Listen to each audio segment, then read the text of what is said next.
Sun Business, les dirigeants et les entrepreneurs du territoire ont la parole. Clément Lessort. Voilà, bonjour à toutes et à tous, je suis ravi de vous accueillir et particulièrement ravi parce que c'est le dernier numéro de Sun Business. Alors rassurez-vous, le dernier numéro de la saison 4, on se retrouvera très certainement au mois de septembre, donc pour une 5e saison, et continuer de parler d'économie sur notre territoire, de parler de ces entrepreneurs et également des directions régionales. C'est le cas aujourd'hui de grands groupes, direction régionale de grands groupes, puisque je reçois Jean-Charles Guy. Bonjour. Bonjour. Merci d'avoir accepté mon invitation. Jean-Charles, vous êtes le directeur régional Centre-Ouest de Veolia. Alors, on va faire évidemment connaissance avec vous.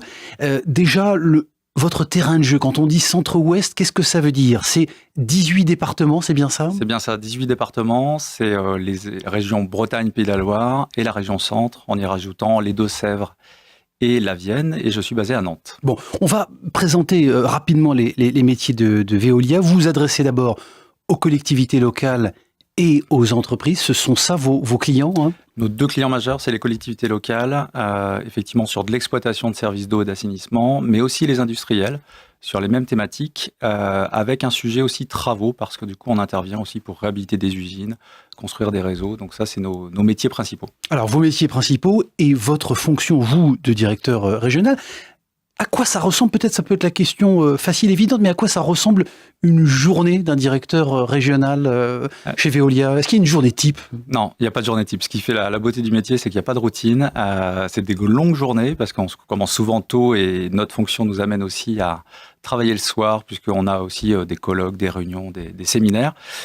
Beaucoup de meetings, beaucoup de rencontres avec des élus, des services techniques, des associations, des gens qui veulent faire bouger des choses, l'écosystème du numérique, bien évidemment toutes les fonctions d'un dirigeant classique, on va dire, sur la partie RH, finance, pour faire tourner une business unit.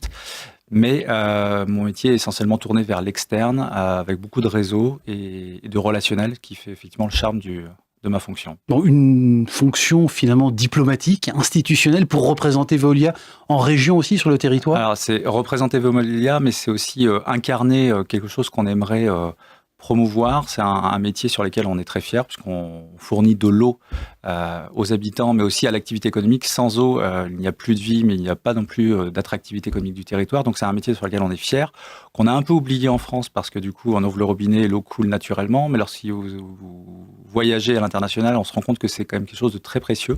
Donc l'idée, c'est d'incarner cette fierté, cette humilité aussi d'appartenance au groupe.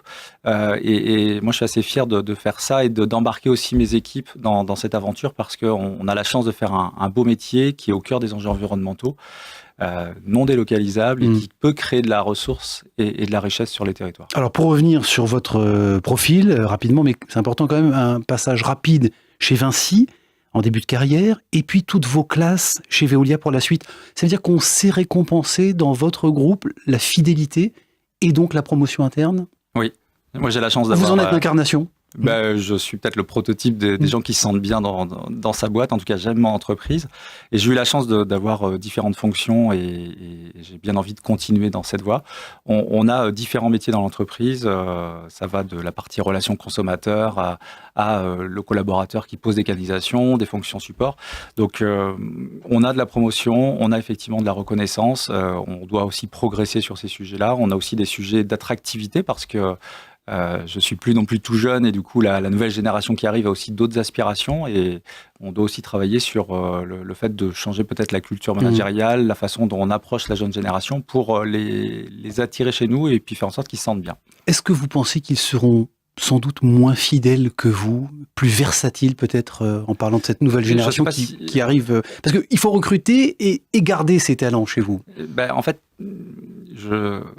cette nouvelle génération, elle arrive, elle a envie d'avoir tout de suite, je pense, plus de responsabilités, ou si c'est pas plus de responsabilités, en tout cas vivre une aventure collective, donner du sens, peut-être plus que les anciennes générations qui étaient peut-être plus dans une voie très hiérarchique, où on posait peut-être moins de questions.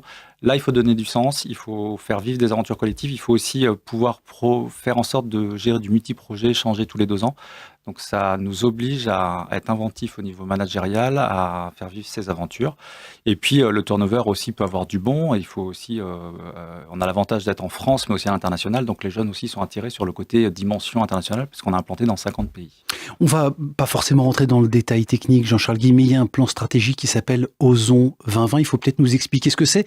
Il paraît que ça remet justement l'humain au cœur de votre projet. Oui, c'est déjà une belle aventure puisque c'est un plan stratégique qui a été co-construit en interne avec plein de collaborateurs, sans consultants externes.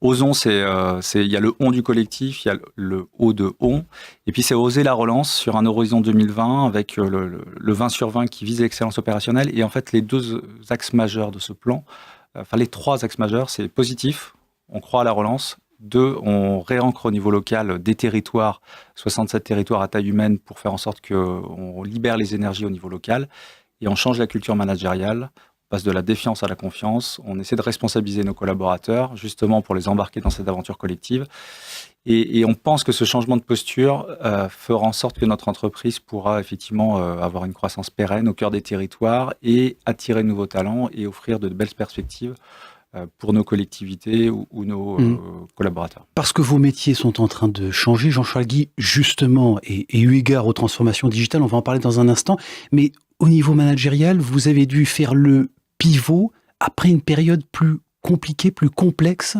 Alors on est une très grande entreprise, 160 ans d'histoire, un management hiérarchique traditionnel comme on peut avoir dans plein d'entreprises, avec une tendance dans les dernières années à remonter la responsabilité plutôt à Paris et sous la pression, donc beaucoup de contrôle.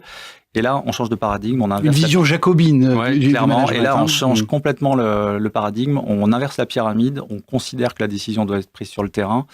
On responsabilise nos collaborateurs et on crée toutes les structures qui font qu'à chaque niveau hiérarchique, on n'est plus tourné vers son patron, on est tourné vers ses collaborateurs pour leur faciliter la vie au quotidien et faire en sorte qu'ils puissent exécuter leur métier dans de bonnes conditions. Et on ose parler de joie au travail.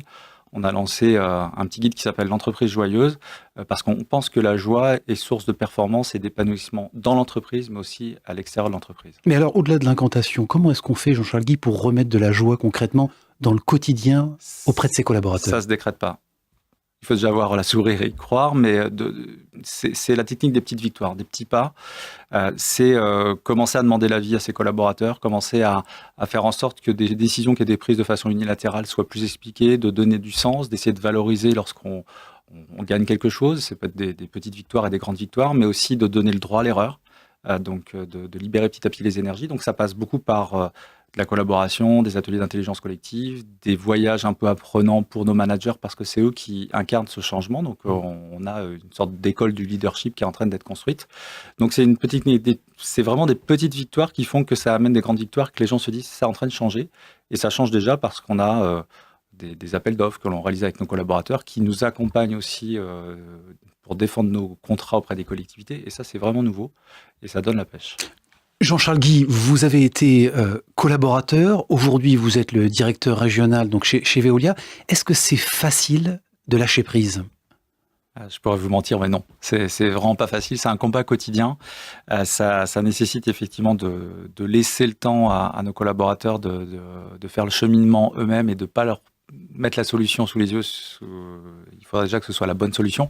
Donc, c'est un vrai combat. Et du coup, c'est vraiment ce changement de posture de manager à leader où le manager est vraiment dans l'action et donne les décisions et va assez vite. Où le leader prend un peu de recul et est vraiment ancré dans le présent, mais il regarde surtout l'avenir et il absorbe finalement un peu le stress de tout le monde et il le transforme en énergie. Donc, il y a un travail sur soi. Ça commence justement, tous ces changements de culture managériale commencent par le leader, en tout cas la personne qui est en poste, parce que s'il n'y a pas ce mouvement du leader, il y a peu de chances que les équipes bougent. Et s'il le fait pour de faux, ça sonne faux. Bon, un devoir d'exemplarité. Je voudrais qu'on parle également dans la transformation de vos métiers au quotidien, et celle que vous êtes en train de vivre, c'est évidemment la transformation digitale. On a un écosystème numérique performant, engagé avec de grands acteurs sur le territoire. Comment est-ce que vous vous associez avec eux ? La question de la Smart City, ça vous parle, ça ? Comment est-ce que Veolia s'engage dans ces villes intelligentes ?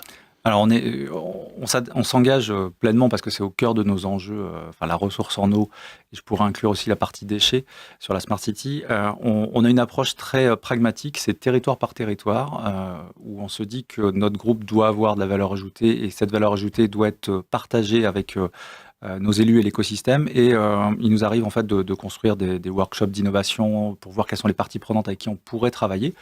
Sur Nantes, on est présent dans le City Lab. On travaille sur Bellevue, au cœur d'un quartier sur lequel on pense pouvoir créer de la valeur grâce à des applications numériques qui permettent d'optimiser la consommation en eau, en énergie, en travaillant avec des associations qui aident les personnes à maîtriser ce budget-là et puis en essayant de réduire la fracture numérique. C'est un exemple où on travaille avec de l'acteur numérique, de l'acteur associatif et un grand groupe.